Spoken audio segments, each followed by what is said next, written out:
A motorcyclist has the same road rights and responsibilities as any vehicle.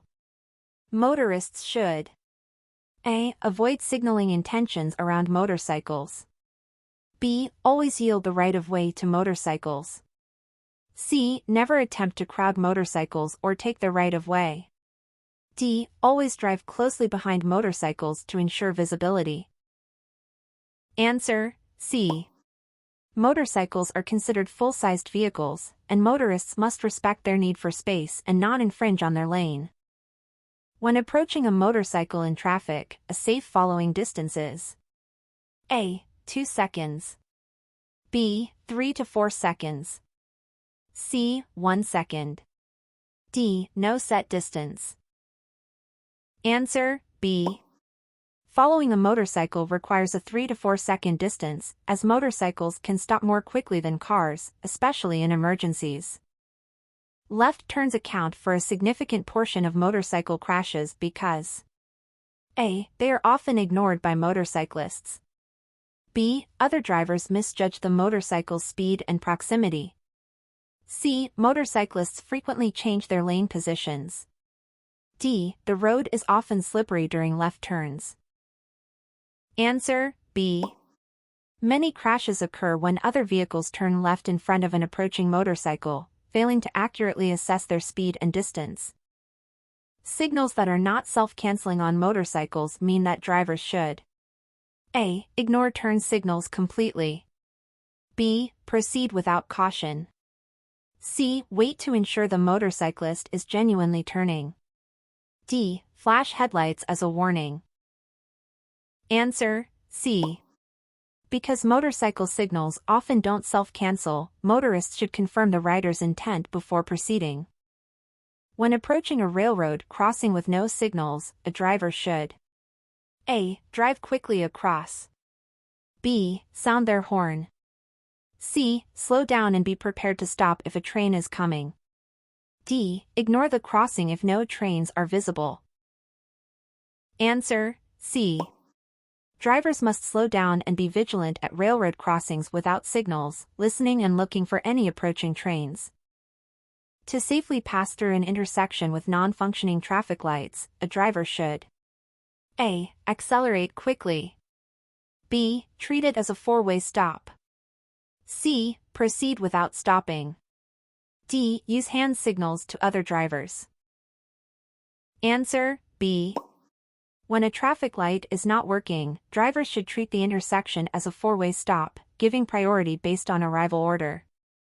When encountering a steady yellow arrow, a driver should A. Speed up to beat the red light. B. Stop only if other cars are nearby.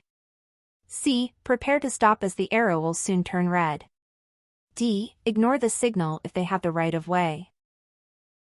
Answer: C. A steady yellow arrow signals that it will soon turn red, and drivers should slow down and prepare to stop. At a flashing yellow arrow, drivers making a turn must A. Turn immediately. B. Yield to oncoming traffic and pedestrians. C. Stop fully before proceeding. D. Wait for the arrow to turn green. Answer: B. A flashing yellow arrow allows turns but requires drivers to yield to oncoming traffic and pedestrians as it is not a protected turn. Motorcyclists may alter their lane position quickly to avoid A. Other drivers. B. Speeding.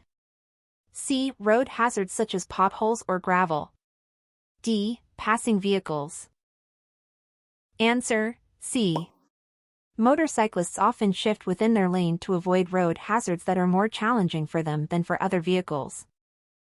Approaching an intersection where another vehicle arrived at the same time, the driver should A. Yield if the other vehicle is on their right.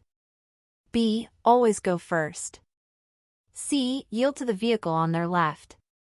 D. Stop and wait until other vehicles pass. Answer: A. At an intersection with vehicles arriving simultaneously, the driver must yield to the vehicle on their right.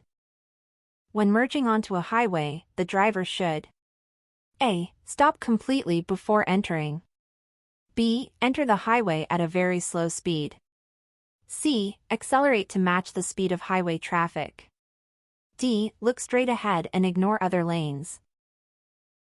Answer: C. To merge safely, drivers should accelerate to match the speed of highway traffic to enter smoothly. At a red light, a driver turning left from a one-way street onto another one-way street should: A. Turn without stopping. B. Proceed if there are no cars in the opposite lane. C. Stop, yield, and turn left if permitted. D. Wait until the light turns green. Answer: C. In Pennsylvania, drivers can turn left on red from one one-way street to another, provided they stop first and yield to traffic. In an active school zone, the driver's speed should not exceed: A. 10 miles per hour. B. 15 miles per hour. C. 20 miles per hour. D. 25 miles per hour. Answer: B. In Pennsylvania, active school zones require drivers to slow down to a maximum speed of 15 miles per hour. At railroad crossings, if lights are flashing or the gate is down, the driver must: A. Cross quickly. B. Stop and wait until the lights stop flashing and the gate is up. C. Proceed slowly if no train is visible. D. Stop only if other cars are waiting. Answer: B. Flashing lights or a lowered gate at a railroad crossing require drivers to stop until signals indicate it is safe to proceed. When a pedestrian is crossing at an intersection without signals, the driver should: A. Honk and proceed. B. Slow down and go around the pedestrian. C. Yield to the pedestrian in the crosswalk.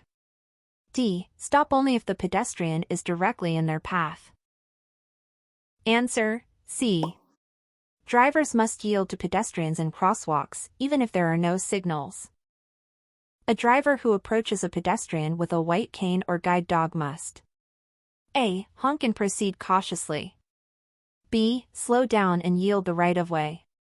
C. Pass quickly. D. Wave at the pedestrian to acknowledge them.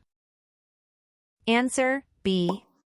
Drivers must yield to blind pedestrians with a white cane or guide dog, allowing them to cross safely. When parking on a hill, if facing uphill with a curb, the driver should: A. Turn the wheels away from the curb. B. Turn the wheels toward the curb. C. Leave the wheels straight. D. Always use the emergency brake. Answer: A. For uphill parking with a curb, wheels should be turned away from the curb to prevent rolling into the street if the brakes fail.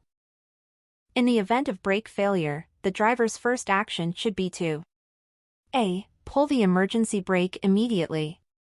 B. Pump the brake pedal to try restoring pressure. C. Shift into a higher gear. D. Turn off the engine. Answer: B. Pumping the brake pedal may help restore brake pressure if brakes fail. To prevent hydroplaning, the driver should: A. Drive faster to avoid water buildup. B. Maintain tire pressure and drive slower in wet conditions. C. Only drive with new tires. D. Use the brakes heavily when approaching water. Answer: B. Lower speeds and well-maintained tire pressure reduce the risk of hydroplaning on wet surfaces. Approaching a work zone with active workers, the driver should: A. Honk to alert workers. B. Drive at normal speed to avoid traffic buildup. C. Slow down and obey posted work zone speed limits. D. Ignore flaggers and continue driving. Answer: C. Drivers must reduce their speed in active work zones for worker safety and to comply with the law. On a road with a center lane for left turns in both directions, drivers using this lane should: A. Only use it for passing other vehicles. B. Use it to make safe left turns. C. Avoid using it when traffic is heavy. D. Only use it if they are turning right. Answer: B. The center turn lane is designated for left turns and should not be used for passing or right turns. When a driver's view is blocked by a large truck, they should: A. Follow closely to maintain visibility. B. Move to the right lane to stay safe. C. Increase following distance for better visibility. D. Speed up to pass the truck. Answer: C. A greater following distance allows for better visibility and reaction time when following large vehicles. In a situation with a stop sign and no line, the driver must A. Stop directly in the middle of the intersection. B. Stop just before entering the intersection. C. Roll through the intersection if no cars are visible. D. Stop only if there are pedestrians nearby. Answer: B. At a stop sign without a line, drivers should stop before entering the intersection for visibility and safety. When a vehicle starts to skid, the driver should A. Steer in the opposite direction of the skid. B. Apply the brakes immediately. C. Steer in the direction they want the front of the car to go. D. Shift to a lower gear. Answer: C. To regain control in a skid, drivers should steer in the direction they want the car's front to go. A yellow pennant-shaped sign on the left side of the road indicates A. A passing lane. B. A no passing zone. C. A merging lane. D. A speed limit. Answer: B. A pennant-shaped yellow sign indicates the start of a no passing zone. While driving in fog, the headlights should be set to A. High beam. B. Low beam. C. Parking lights only. D. Hazard lights. Answer: B. Low beams provide better visibility in fog, as high beams can reflect back and reduce visibility. The presence of a chevron sign warns drivers of A. A parking zone. B. A curve in the road. C. A steep hill ahead. D. A construction area. Answer: B. Chevron signs indicate a sharp change in the road's direction, warning drivers of an upcoming curve. On a highway, slower vehicles should A. Stay in the left lane. B. Use the shoulder to allow faster cars to pass. C. Remain in the right lane. D. Drive in the middle of the road. Answer: C.